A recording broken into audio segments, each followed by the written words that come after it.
প্ৰাক্তন মুখ্যমন্ত্ৰী তৰুণ গগৈ তেওঁ কোট কৰিছে এনেধৰণে যে আপোনাৰ কামিহাৰ নোহোৱা এগৰাকী মুখ্যমন্ত্ৰী আৰু তেওঁ খিলঞ্জীয়া বিষয়ে কি চিন্তা কৰিব আৰু তেওঁক আচলতে অতি অসভ্যতা ভাষাতে ঘূৰা খাবলৈ প্ৰতিক্ৰিয়া দিব বিচাৰে কংগ্ৰেছ ইতিমধ্যে ধাৰাহাৰী হৈছে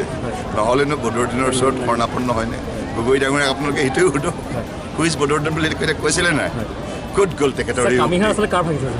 কামিহাৰ ভাঙিছে কামিহাৰ যে পোন থকা হ'লে শৰণাপন্ন নহয় নে বিদেশী অবৈধ বিদেশী সুৰক্ষাৰ স্বাৰ্থত জন্ম লাভ কৰা দলৰ ওচৰত যেতিয়া শৰণাপন্ন হয় কি হুচাই এই কথাটো অসমৰ সজাগ সচেতন নাগৰিকে তেখেতসকলৰ ভিত্তি সম্পূৰ্ণৰূপে নাইকিয়া অসমৰ ৰাইজে তেখেতসকলক সম্পূৰ্ণ প্ৰত্যাখ্যান কৰিছে এতিয়া আৰু কংগ্ৰেছ আৰু অসমৰ ৰাইজৰ মনত থাকিব নোৱাৰে সোণোৱাল হিমন্ত বিশ্ব শৰ্মা ৰমাকান্ত দেউৰী পীযুষ হাজৰিকা আৰু তেওঁলোকৰ লগতে গাদ্দাৰী কৰিবৰ কাৰণে লগ লাগিছে অগপ দলৰ 9জন নেতা কেশৱ মহন্ত অতুল বৰা ফণীভূষণ চৌধুৰী কিবা কলিতা কমলা কলিতা এইবিলাক কাৰণ তেওঁলোকে বিজেপিৰ লগত থাকি অসমত এতিয়া মন্ত্ৰী হৈ থাকিব বিচাৰিছে চেয়াৰমেন হৈ থাকিব বিচাৰিছে কিন্তু তেওঁলোকে এই কাম কৰিবলৈ যাওঁতে অসমীয়া জাতিটোক ভীষণভাৱে বিশ্বাসঘাতকতা কৰে আপোনালোকৰ এই নগাঁও যিগৰাকী কংগ্ৰেছৰ পাৰ্টি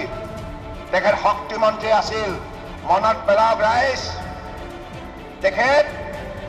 তৰুণ গগৈ ডাঙৰীয়াৰ কাৰ্যকালত কি মন্ত্ৰী আছিল হা শক্তিমন্ত্ৰী পাহৰি গ'ল নেকি পীযুষ আৰে আপোনালোকে জানে নাই আপোনালোকে ইয়াত কংগ্ৰেছৰ পাৰ্টিৰ নাম কি নজনাটো ভালেই হৈছে বাৰু ভাল হৈছে মই ভাল পাইছোঁ আপোনালোকে যে কংগ্ৰেছৰ কোন পাৰ্টি উঠাইছে আপোনাক খবৰ ৰখা নাই তাৰমানে ইয়াত বিজেপি হৈ আছে হয়নে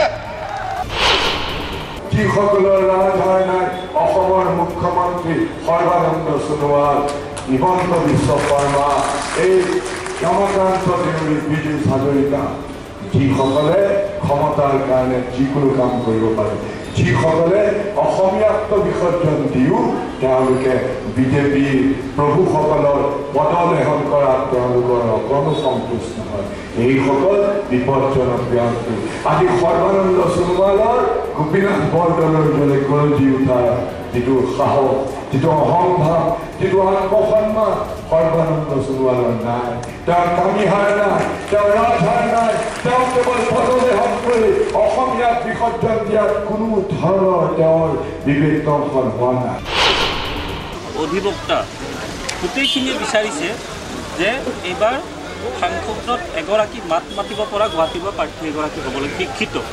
সেইফালৰ পৰা আমাৰ ববিতা শৰ্মা ডাঙৰীয়ানী একেবাৰে ওপৰত আছে আৰু মই শুনিবলৈ পাইছোঁ বোলে বিজেপিৰ যিগৰাকী প্ৰাৰ্থী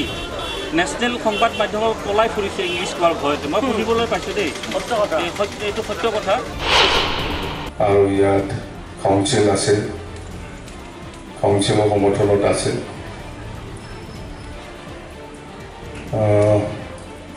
মই কি ক'ম ক'ব ইচ্ছা নাই আজি সেইখিনি ক'লোঁ মুঠতে আমি কৈ নাযাওঁ বাধ্যক আমি জিকাই দিব লাগে কিন্তু আমাৰ দায়িত্ব আমি জিকাই দিম বিজেপি BPF আৰু AGP আজি বিজেপিয়ে তেওঁলোকৰ মেনিফেষ্টত কৈ দিছে ঘোষণা কৰি দিছে যে তেওঁলোকে যিকোনো প্ৰকাৰে নাগৰিকত্ব সংশোধনী বিধেয়কখন আহিব